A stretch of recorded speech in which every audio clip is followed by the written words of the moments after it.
There are two different types of calendars. You have the default calendar, which is what you're seeing here right now, that repeats itself. So we apply a template and that template repeats itself. And you have calendar exceptions. So an exception could be a breakdown, a maintenance, overtime, holidays, and things like that, right? And in order to understand better this, let's take a look at the primary resource view. So you come here to view, calendar, primary resources, and now you have a list of all resources available. Double clicking, for example, the armoring, it's going to bring up a calendar screen for the armoring resource. And in here, you see on the top left what is the current month, right? And every time there is a month change, the background color change, and you see on that first day also the month name here. So you see here that's July 1, and this is June 5. This is August 1, and this is July 17. And every column here, it's a week day. So you have Sunday, Monday until Saturday. So every row, it's going to be 1 week, okay? Also, so for example, let's take a look at, May 10. We have two rows. We have the default row, which is available for all days, and you have the exception row. The default row, if you double click it, you can change what is default. So for example, now my default is 5 days, 100%. And the default line is the one that has this no limit for in the date and time. So you have this no limit option. That means that it is starting from the beginning of planning horizon to the end of my planning horizon in this example, okay?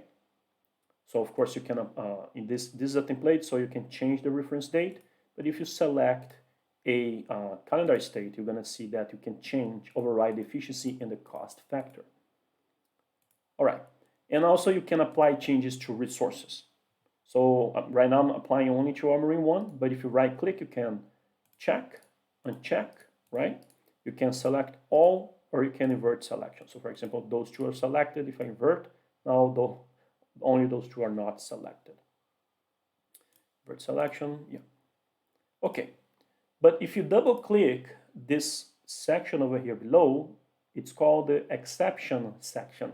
So double clicking it, you can add a new template or select a different calendar state. Of course, depends on the complexity of your shift pattern for your factory. But I recommend not using templates as exception. Opcenter doesn't complain, but there are better ways to apply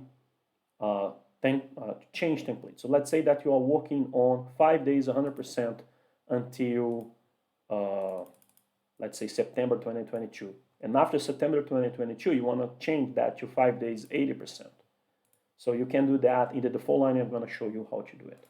For the exception section here, you can say, for example, I am on holiday, and this holiday will start 16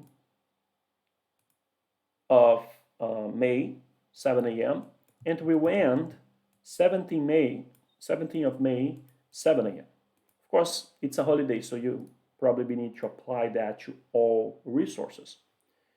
You could change the efficiency. Let's say that for this particular holiday, you're going to have some people in the shop, so you can reduce the efficiency instead of just saying that it's zero efficiency. So it's up to you to do that. By default, it applies the efficiency from the calendar state selected here. All right, so now you have a new calendar exception for all resources. Even though you are just seeing the armoring screen, if you come back to the overview, you see that the holiday has been applied for all resources, okay? Now, let's say for the armoring only, I have a planned maintenance that starts at 5 a.m. in the morning on May 17. So let's do that. May 17, 5 a.m. in the morning, and it ends, let's say 7 a.m. on May 18, okay? So it's planned maintenance. So you see that I have in May 17, if I click OK, I will have a parallel of calendar exceptions, right? So this is starting at 5 a.m. and this is ending at 7 a.m. So I have 2 hours from 5 a.m. to 7 a.m. of parallel calendar exception. But actually what Opcenter does, it will recalculate this 7 a.m. According to the value in here. So you see that now this exception is finishing at 5 a.m. and the next calendar exception is starting at 5 a.m. This is a great functionality because it simplifies how the calendar exceptions are stored. So for example, if you put a new calendar exception that starts, so let's do this, a new calendar exception, whatever, over time, that starts 16 on 3 p.m. and ends 19, 7 a.m. It's completely covering this, so this planned maintenance will go away, and this vacation holiday will be only from 7 a.m. to 3 p.m. on 16th of May. So let's do it, and there we go. So that is exactly what happens. Okay? Again, depending on how many calendar exceptions you include, having this functionality here, it is a great way to simplify how the maintenance effort for calendars. Okay, let me delete this, the overtime, and let me delete the holiday here. Actually, let's undo to the way it was before. Yeah, so that looks better. Okay. So I was talking about the default calendar that you can also change. So for example, I'm applying from the beginning of my planning horizon to the end of my planning horizon this template over here. But let's say that on January 2nd, sorry, the beginning, so it should be from beginning of January 2nd, I will have, instead of this template, I will have this template over here. Of course, it could be 4 days, it could be 6 days, whatever. This is just an example. And again, you can change the reference date, but I recommend using the template reference date. And you can apply this change for several resources, but that keeps only for the Armory. So when you do so, you're not creating an exception. You're just changing the default at a certain period. So going there, you see that until 1st of January, it's applying the 5-day 100%, and then after that, it's applying a new default 80% 5-day. All right, so this is a great way as well, and I recommend it to apply defaults for calendar templates and apply calendar exceptions for calendar states. You could, there is nothing stopping you to apply a template in the exception, but usually a new template means that you want this to last for a long period of time. So that is the concept of a default, right? You're just changing what is the default at some point. Okay, so if you come here to Tools, Options, there is a whole section dedicated to calendars here in general. You can customize the max undo count. You saw that I could undo here. So I have a maximum of 10. Increasing this means we are increasing the memory, RAM memory consumption. But if you have a plenty, you can increase this. I don't see why having more than 10 is necessary, but whatever.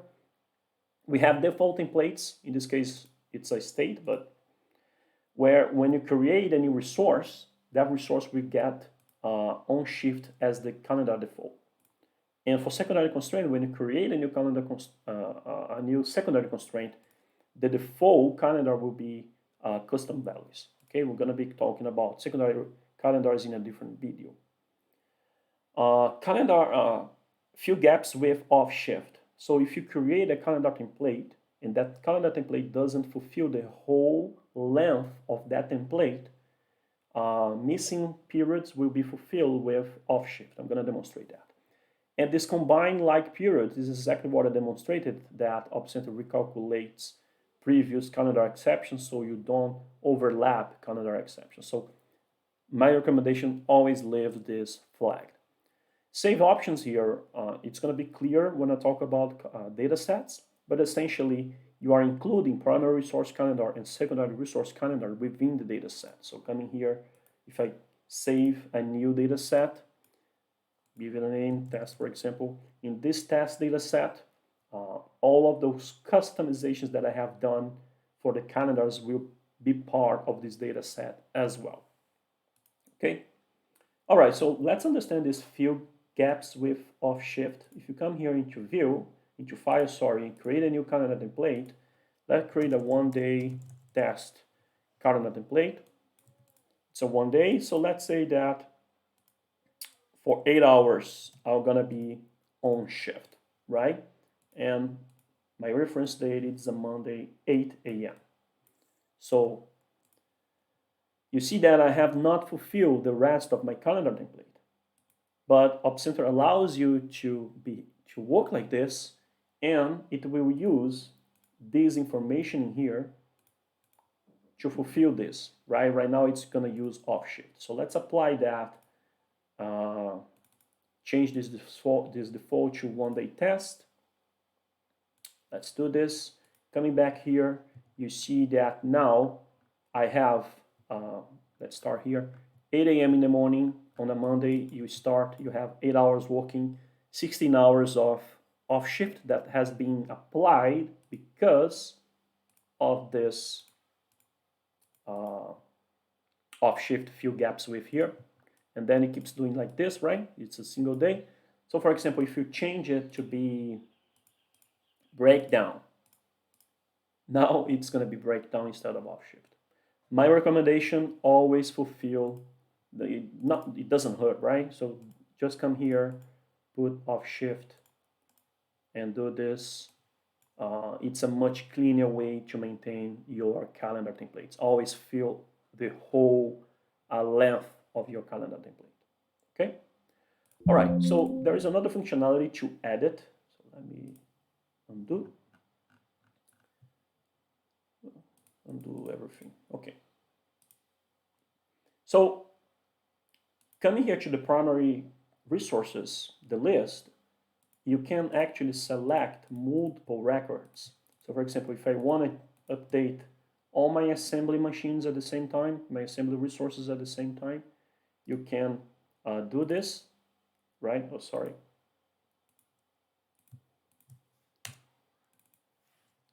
Why it's not working? Yeah, sorry, you need to right click. So you see now I have different resources in here instead of just a single one like in this one. So what I'm going to do, I will open a single one. I will change the default to be on shift of just one of them, and I will add it now. So you see that in the default line, it tells you that for assembly 2, 3, 4, and 5, my default is 5 days, and for assembly 1, my default is on shift. And if in here, I add a new calendar exception, right, only for the assembly 1 resource, coming back here, you're also going to see the name of this resources that have this calendar exception.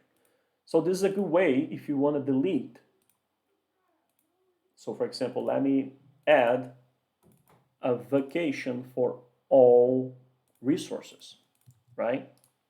Select all, okay. So now I have a vacation here, a very little calendar exception for all resources. And if you come here and if you edit all of them, you have that I don't have the resource name in this. So if I delete it, I'm actually deleting for all of them at the same time. So this is a great way to change the, to delete for multiple resources at the same time instead of just opening one, delete, opening another one, deleting, and so on and so forth. Okay? And that's it for this video. I hope you enjoyed it. Take care.